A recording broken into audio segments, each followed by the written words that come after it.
አድማጮች ከመልእክት በኋላ ተመልሰን ተገናኝተናል። ዜናችን አሁንም ይቀጥላል። በዝርዝር ወደ ምንመለከተው ቀዳሚ ጉዳይ እናልፋለን። 48ኛው የአፍሪካ ህብረት መደበኛ የሥራ አስፈጻሚዎች ስብሰባ የአህጉሪቱ አመራሮች ፊንፊኔ ከተማ ገብተዋል። ይህኑ ተከትሎ 39ኛው የአፍሪካ ህብረት የመሪዎች ጉባኤንም ለመታደም የበርካታ ሀገራት የውጭ ጉዳይ ሚኒስትሮች ወደ ከተማዋ መጥተዋል። 39ኛውን የአፍሪካ ህብረት የመሪዎች ጉባኤ ከየካቲት 7 እስከ የካቲት 8 2018 ዓ.ም ኢትዮጵያ መዲናችን ፊንፊኔ የምታስተናግድ ይሆናል። ለጉባኤው ለአህጉሪቱ ሀገራት መጻኢ ጊዜ ከፍተኛ አስተዋጽኦ ያበረክታል ተብሎ ይጠበቃል። በዚህ ጉዳይ ላይ ሐሳባቸውን ሊያጋሩን የፖለቲካ ተመራማሪው ዶክተር ካሳሁን ደለነ በስልክ መስመራችን ላይ ይገኛሉ። ከሳቸው ጋር ቆይታ የምናደርግ ይሆናል። ጤና ይስጥልን ዶክተር፣ እንዴት ዋሉ? አብሮ ይስጥልን። ሰላም፣ እንዴት ዋላችሁ? አለን ይመስገን። እንግዲህ በአፍሪካ ህብረት ጉባኤ ላይ ትኩረት ያደረጉ አንዳንድ ነጥቦች ምናነሳ ይሆናል። ፈቃደኛ ስለሆኑ ለቃለ መጠየቁ እጅግ እናመሰግናለን። ቅድሚያ ምናደርገው እንግዲህ መዲናችን የፊንፊኔ ከተማ እንግዲህ ዳግም 39ኛውን የአፍሪካ ህብረት ለማስተናገድ ዝግጁ ሆናለችና እንደው ጉባኤውን ዳግም ማስተናገዷ እንደ ሀገር የሚያበረክተው አስተዋጽኦ እንዴት ሊገለጽ ይችላል? ከዚህ እንጀምር። እሺ፣ አመሰግናለሁ። ድምጽ ይሰማል ብዬ አስባለሁ። ይሰማል። እሺ፣ መላው የኦቢኤን ቤተሰቦች ተናስተልን ብያለሁ።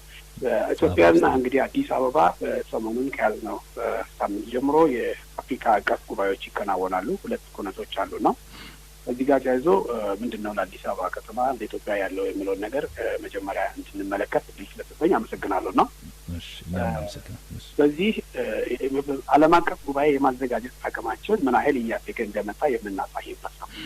ባሳለፍነው ዓመት ከ150 በላይ የዓለም አቀፍ ጉባኤዎችን ማስተናገድ የቻለ ከተማ ገንብተናል። ስለዚህ በ150 የዓለም አቀፍ ጉባኤዎች ላይ የተነሱ አጀንዳዎች የራሳችን አጀንዳ አድርገን የልማቱም የአጀንዳዎቹም የትሩፋቱም ተጠቃሚ የምንሆንበትን መስመር ከፍተናል። ኮንፈረንስ ቱሪዝሙ ከቀደመው ይልቅ እየጨመረ የሚሄድበትና በዓለም አቀፍ ደረጃ የኮንፈረንስ ቱሪዝም ፍሰቱን አሁን ቀድሞ ከነበሩበት ከምዕራባውያን እና ከአያላን ሀገራት ኢትዮጵያና ምስራቅ አፍሪካ ያሉ አካባቢዎችን ለአብነት አንስተን በምንመለከትበት ጊዜ ተመራጭ ተፈላጊ እየሆኑ መጡበት ሁኔታ አለና አዲስ አበባ 150 የዓለም አቀፍ ጉባኤዎችን የማዘጋጀት አቅሟ የኮንፈረንስ ቱሪዝሟን ያሳድጋል። ለእነዚህ ጉባኤዎች የሚደረጉ ዝግጅቶች፣ የመሰረተ ልማት ግንባታዎች፣ የመሰረተ ልማት ማስፋፋቶች ከተማዋን ከምትጠበቀው በላይ በአጭር ጊዜ እንድታድግ እንደገናም ደግሞ ማሻሻያ እንድታደርግ ለውጥ እንድታሳይ የልማት ስራዎችን ለእንግዶቿ፣ ለጎብኚዎቿ ወይም ደግሞ ለኮንፈረንስ ተሳታፊዎቹ የመሰረተ ልማት ዝርጋታ የተፋጠነ እንዲሆን ከተማውና ማህበረሰቡ የሚጠቀምበት መስመር እንመለከታለን። ከዚህ ጋር ተያይዞ ጉባኤተኛው በመጣበት ጊዜ 150 ጉባኤ የማዘጋጀት ልምድ ያላት ከተማችን በአንድ ዓመት ውስጥ የሰላምና ጸጥታ አስተማማኝነት ብቻ ሳይሆን አጠቃላይ የቀጠናው የሰላምና ጸጥታ የተረጋጋበት ቦታ መሆኑን ዓለም አቀፍ እንግዶችን በአንድ ጊዜ እስከ 20,000 እስከ 25,000 የሚጠጉትን ተቀብሎ ማስተናገድ የሚችል መሆኑን ሁሉም ትዕይንቶች ወይም ስብሰባዎች 25,000 ሰው የሚያስተናግዱ ባይሆኑም ለእንግዶች ተሳታፊዎችና ለሚመጡበት አጀንዳ ሰላማዊ ቦታና ሰላማዊ የዲፕሎማቲክ ከተማ መሆኗን እያስመሰከረችበት ይገኛል። ሌላው ከዚህ ጋር ተያይዞ ትልቁ ነገር ኢትዮጵያ እየተጠቀመች ያለችው እያንዳንዱ አጀንዳዎች ውስጥ የራሷን ድርሻ የራሷን ፍትሃዊ ተጠቃሚነትና ድምጿን የምታስተጋባበት ትልቅ መድረክ የተፈጠረበት ነው። ከዚህ ቀደም ለዲፕሎማቲክ ወጪ የሚወጡ ወጪዎች ነበሩ። በየሀገራቱ በየቀጠናው እየተከደ የሚደረግ የዲፕሎማሲ የማግባባት ስራዎች ይሰሩ ነበረ። አሁን ላይ ግን ባለን እድል ባለን አቅም 150 ጉባኤ በአመት በማዘጋጀት ወጪ አውጥተን ሌላ ሀገር ሄደን አሳምነን እንደገናም ደግሞ ዲፕሎማሲያዊ ስራ የምንሰራቸውን አብዛኞቹን የቤታችን ሆነን በአዲስ አበባ ላይ ሆነን እንድንሰራ እድሉን ከፍቶልናልና ከምሰጡ ከአጀንዳዎቹም ተጠቃሚ እንድንሆን ለአብነት ያህል የወጣቶች ተጠቃሚነት፣ የአየር ሁኔታ፣ የኃይል፣ የውሃ ሌሎች ሺዎች ይመጣሉ እና የሰላምና ጸጥታም አለ። ከዚህ ጋር ተያይዞ የዲፕሎማሲ ወጪያችን ቀንሶ ውጤታማና ትርፋማ የምንሆንበትን እድል ፈጥሯል ብዬ አምናለሁ። መልካም። እንግዲህ ለመላው የጥቁር ህዝቦች የአንድነት ወይንም የፓን አፍሪካኒዝም እንቅስቃሴ ኢትዮጵያ ያበረከተችው አስተዋጽኦ ከፍተኛ እንደሆነ የታሪክ መዛግብት ያመላክታሉና ባበረከተችው አስተዋጽኦ ላይ የተወሰነ ሀሳብ ቢያካፍሉን። በመልኩ ቀጥሏል ይህ አስተዋጽኦ? በጣም አመሰግናለሁ። ፓን አፍሪካኒዝም እና የአፍሪካ አንድነት ወይም ብላክ ናሽናሊዝም ሲነሳ በዓለም ላይ ኢትዮጵያ አንደኛ ነች። ግብጽ በጥቁሩ ህዝቦች እይታ ከፍተኛ ቁጥር ያዘች ሀገር ባትሆንም እነ ብራዚል ከኢትዮጵያ የበለጡ ጥቁር ዜጎች ያሉባት ከ160 እስከ 180 ሚሊዮን የሚጠጉ የጥቁር ዜጎች ያሉባት ሀገራት እያሉ የዓለም የጥቁሮች መሰብሰቢያ ግን የሆነችው ኢትዮጵያ ነች። ብራዚልን የሚያህል ትልቅ ሀገር 180 ሚሊዮን የሚጠጋ ጥቁር ህዝብ ባለበት የጥቁሮች ግን አንድነት መሰባሰቢያና ዋና እናት መገኛ የሆነችው የኛ ሀገር ኢትዮጵያ መሆኑ ምን ያህል ተጽዕኖ ፈጣሪ መሆኑን ነው የሚያሳየው። ከመነሻውም ጀምሮ ካለፉት ከ19ኛው ክፍለ ዘመን ጀምሮ የጥቁሮች ሀሳብ የአፍሪካ አንድነት ለማንጸባረቅ ኢትዮጵያ የተሻሉ በልማት የበለጸጉ ሀገራት ቢኖሩም ኢትዮጵያ ግን የዓላማ ጽናት፣ ቁርጠኝነት እንደገናም ደግሞ የህዝቦቿ አንድነት ራሷን የማስከበር ሉዓላዊ መሆንና በቀኝ አለመገዛቷ ሌሎች እንደ ብራዚል ያሉ ሀያላን ሀገራትን ሁሉ በልጣ ዛሬም ድረስ የጥቁሮች ምልክት ሆና የቆየችበት ሁኔታ አለ። የጥቁሮች አንድነት የሚረጋገጠው ወይም የመላው አፍሪካውያን ፓን አፍሪካኒዝም የሚረጋገጠው ዋነኛው መስመሩ ሀሳቡና ፍልስፍናውን የሚያስከትሉ ተቋማትን መገንባት ብቻ ነው። እነዚህ ተቋማት ተገንብተው በአፍሪካ ህብረት ደረጃ ቀድሞ ኢትዮጵያ አባልና መስራቿና ዋና መቀመጫ የሆነችበት ተቋም የአፍሪካ አንድነት ድርጅት አለ። ከዛ በኋላ ግን እያንዳንዱ የአፍሪካ አንድነት ድርጅት ውስጥ ወይም የአፍሪካ ህብረት ውስጥ ያሉ ኤጀንሲዎች እና ኢንስቲትዩሽኖች አሉ። እነዚህ በቁጥር ከ15 እስከ 20 የሚጠጉ ኤጀንሲዎች እና ኢንስቲትዩሽኖች የአፍሪካን አንድነት ለማጠናከር መመሪያውን፣ አቅጣጫውን፣ ውይይቱን፣ ውሳኔውን የሚወስዱት አዲስ አበባ በሚደረገው ጉባኤ ነው። በአሁኑ ሰዓት እንኳን ከ15 በላይ የአፍሪካ ህብረት ኤጀንሲ አመራሮች አዲስ አበባ ከተመው አጠቃላይ ስራቸውን እንዴት ሆኖ የአፍሪካ አንድነት መረጋገጥ እንዳለበት የሚሰሩና የአፍሪካን አንድነት ለማረጋገጥ የሚጠቅሙ ማናቸውንም መስፈሮችን የሚወያዩበት እድል አግኝተናል። ሁላችን እንደምናውቀው ከእነኚህ ውስጥ በጥቂቱ ለምሳሌ አዲስ አበባ ያለው የበሽታ መከላከል ወይም አፍሪካን ሲዲሲ ያለበት ይገኛል። የአፍሪካ ኢንስቲትዩት ኦፍ ፒስ ኤንድ ሴኩሪቲ የሚባሉት አሉ። እነዚህ አህጉር አቀፍ የሆኑ ትላልቅ ተቋማት ዋና መቀመጫውን ጨምሮ የፓን አፍሪካኒዝምን ኢንቴግሬሽን ወይም ደግሞ አንድነትን ወደ ተግባር መለወጥ የሚችሉ ተቋሞቻችን ናቸው። እነዚህ አፍሪካዊ ተቋማት ካልተገነቡ፣ ካልተጠናከሩ፣ ተገምግሞ አካሄዳቸውን ካላስተካከሉ የአፍሪካ አንድነት ሊዘገይ ስለሚችል ይህንን እድል ደግሞ የምናሳልጠው እዚህ አዲስ አበባ ሰሞኑን በሚካሄደው ጉባኤ ነው። አዲስ አበባ ላይ በምናደርገው ጉባኤ እነኚህ ተቋማት ተጠሪ ተቋማትና ኢንስቲትዩሽኖች ወይም ደግሞ ቀጠናዊ ብሎኮች ሁሉም በአንድነት ሆነው ወደ ፓን አፍሪካኒዝም የአፍሪካ አንድነትና የጥቁሮች አንድነት መስመር ይወስዱናል ብዬ አምናለሁ።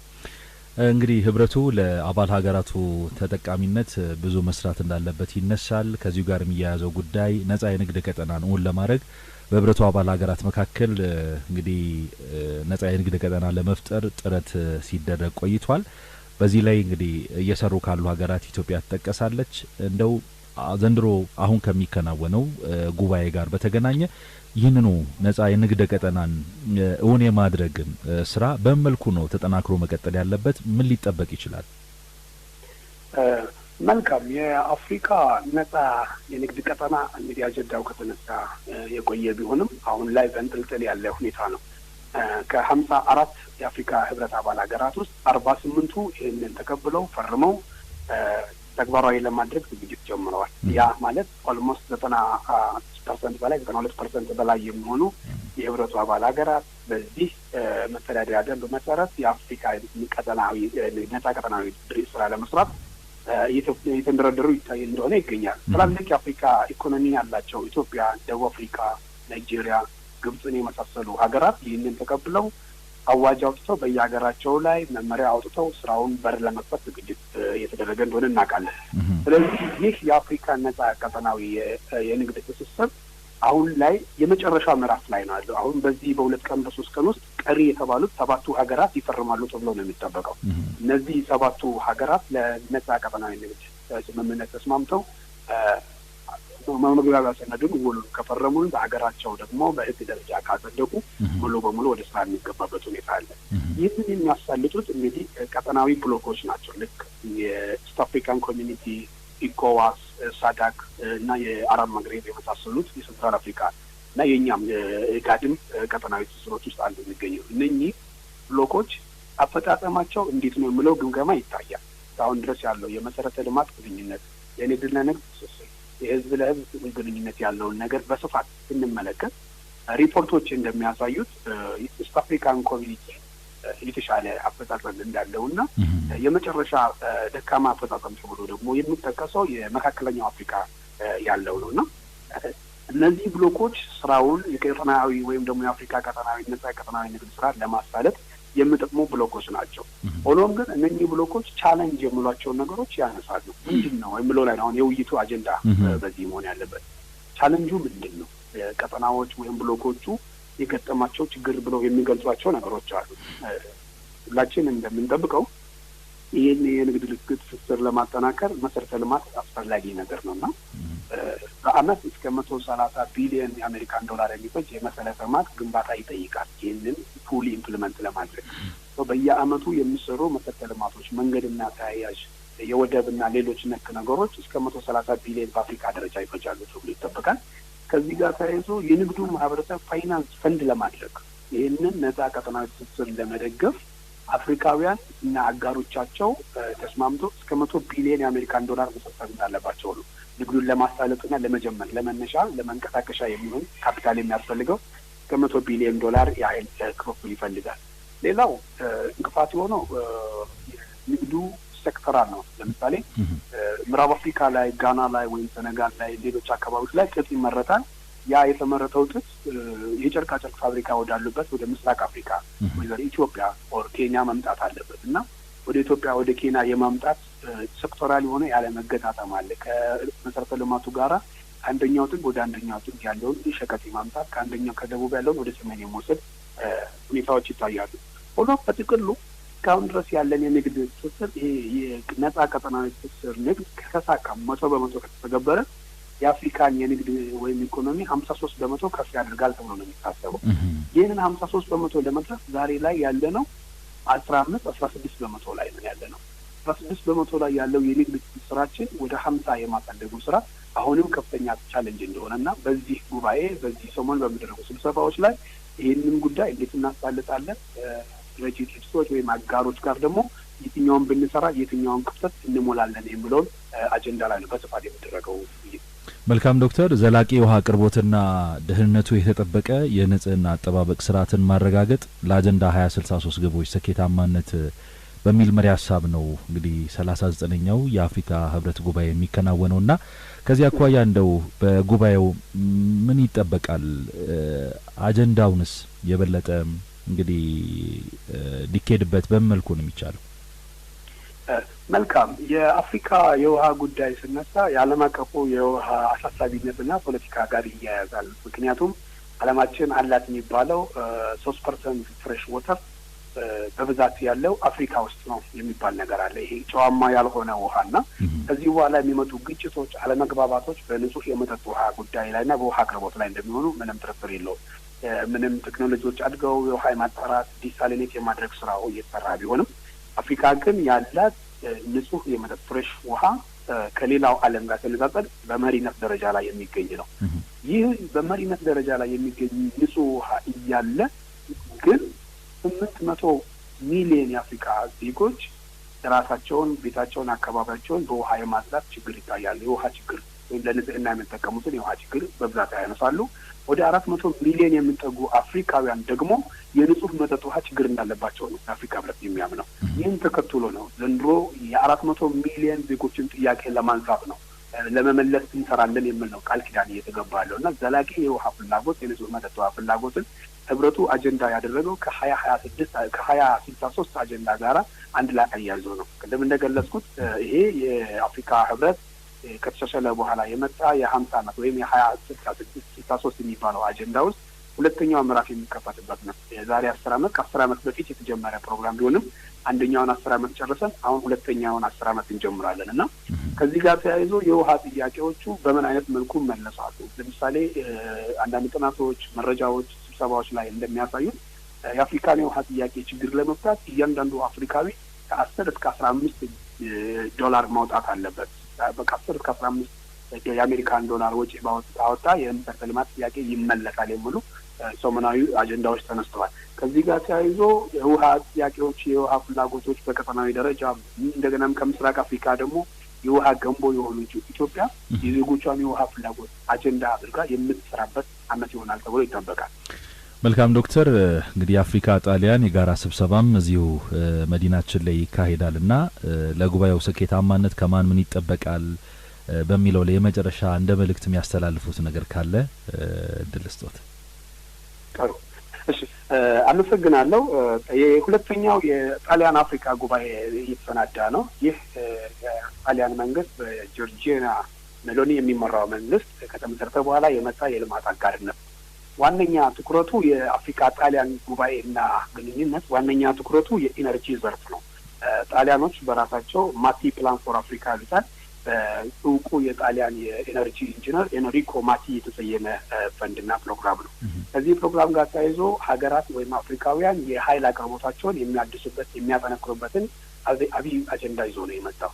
አጀንዳውን ይዞ ሲመጣ ከዚህ ቀደም ሮም ከነበረው ይልቅ አሁን ደግሞ ሁለተኛው ዙር ላይ ምን ይዘን እንምጣ በማለት ወደ አዲስ አበባ መጥተዋል። አዲስ አበባ ሲመጡ የ6 ቢሊዮን የአሜሪካን ዶላር ፕሮጀክቶችን ይዘው የመጡት ለመላው አፍሪካ የሚበተን ከዚህ ውስጥ የኃይል አቅርቦት ላይ የሚሰሩ ሀገራት ቀጥታ ከጣሊያን የክላይሜት ፈንድ የሚባል አለ። የጣሊያን ክላይሜት ፈንድ ከዚህ ውስጥ ወደ 4 ቢሊዮን የአሜሪካን ዶላሩን ፈንድ ያደርጋል። ቀሪውን ደግሞ 2 ቢሊዮን የአሜሪካን ዶላሩን የአፍሪካ ልማት ባንክ ከተለያዩ አጋሮቹ ሞልቶ ያመጣል። ስለዚህ ይህ ጉባኤ የአፍሪካን የኢነርጂ ሴክተር ከፍ ለማድረግ የተዘጋጀ ሁለተኛው የአፍሪካ ጣሊያን ጉባኤ ነው። የአፍሪካ ጣሊያን ጉባኤ የኃይል አቅርቦት ያላቸው የንፋስ ኃይል፣ የታዳሽ ኃይል፣ የፀሐይ ብርሃን ኃይል፣ የኒውክሌር ኤነርጂ የሚያመርቱትን የሚደግፍ ነው።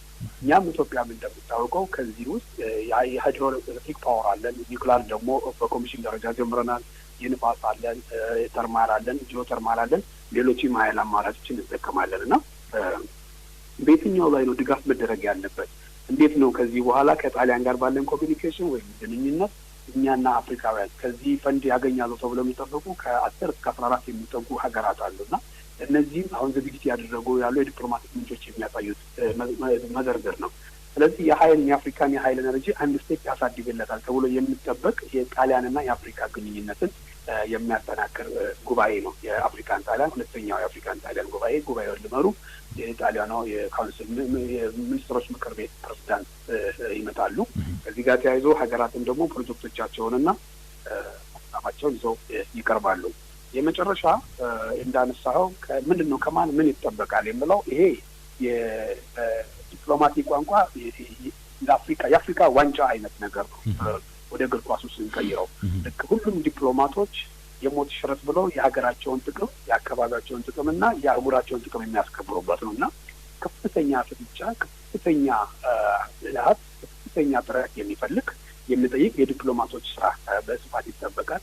ኢትዮጵያ ውስጥ ያለው ሁሉም ዜጋ ዲፕሎማት ሆኖ ለሀገሩ ቆሞ የተለያዩ አጀንዳዎች የምንሱ አጀንዳዎች ኢትዮጵያን ተጠቃሚ የሚያደርጉበትን መስመር ለመስራት የኢትዮጵያ የሀገር ውስጥ ዲፕሎማቶችም ሆኑ ዜጎች የነቁ ዜጎች ኢንጌጅ የሚያደርጉበት ጉዳይ ነው። ሌላው ከፕሮጀክት አስተባባሪዎች ብዙ ነገር ይጠበቃል። ፕሮጀክቶች አሉ። እንደዚህ አይነት ጉባኤዎች ይዘው ሲመጡ የሚመጡት በብዛት በፕሮጀክቶችን ላይ ነው የምንወያየው። እነዚህ ፕሮጀክቶችን ወደ ተግባር ወደ መሬት ለማውረድ ኢትዮጵያ ውስጥ ያሉ የተለያዩ ፕሮጀክቶች ላይ የሚሰሩ የፕሮጀክት አስተባባሪዎች ማስተባበሪያ ቢሮዎች በንቃት የሚሳተፉበትና ዲፕሎማቲክ ወይ ተከትለው በዲፕሎማሲው መንገድ ተከትለው ውጤት የሚከታተሉበት ነው። ሌላው በዚህ በጣም የምንጠበቅበት ፖሊሲ አርቃቂዎች ናቸው። የጎረቤት ሀገራትን ይዘት በማየት የሩቅ ወዳጆቻችን ይዘት በማየት የአህጉሩን አካሄድ በመመልከት እንደገናም ደግሞ የአጋሮቻችን ሁኔታ በመመልከት አዳዲስ የፖሊሲ ማሻሻያዎች አስፈላጊ ሆኖ ፖሊሲ አርቃቂዎች በዚህ ጉባኤ ላይ ከፍተኛ ትኩረት በመስጠት የተለያዩ ፖሊሲዎችን በማርቀቅ ከአፍሪካ ህብረት 39ኛው የህብረቱ መሪዎች ጉባኤ ሆነ ከሁለተኛው የአፍሪካ ጣሊያን ጉባኤ ላይ ኢትዮጵያን የሚጠቅም አህጉሩትን የሚጠቅም ምስራቅ አፍሪካን የሚጠቅም ስራ ይሰራሉ ብዬ አምናለሁ። መልካም ዶክተር ካሳሁን ደለነ ፈቃደኛ ሆነው በስልክ መስመራችን ላይ ተገኝተው ሙያዊ ማብራሪያ ስለሰጡን በአድማጮቻችን ስም እጅግ እናመሰግናለን። መልካም ቀን ይሁንልዎት። እኔም አመሰግናለሁ። እግዚአብሔር ያክብርልን። እሺ መልካም ቀን።